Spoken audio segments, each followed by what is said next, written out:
para testificar, queridos.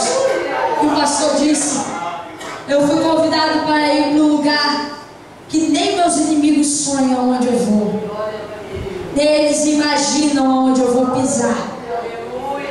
Eu estarei indo para Brasília para estar louvando o nome do Senhor. E quando chegou quinta-feira, o pastor disse: eu estou indo para Brasília e quero te levar. Eu cheguei em casa com uma felicidade. Eu vou para Brasília, vou para Brasília.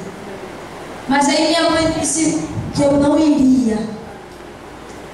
E quando você está alegre, o inimigo sempre leva alguém na tua casa para te entristecer, para te jogar para baixo.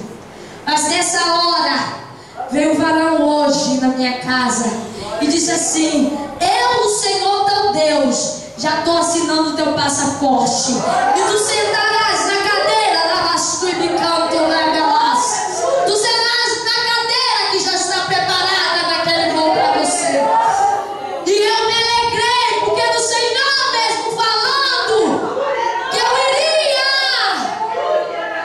E o moço, sem saber de nada, chegou na minha casa e disse isso. Eu me alegrei no Senhor, porque eu creio na minha vitória e na vitória dos meus irmãos. Dá glória a Deus para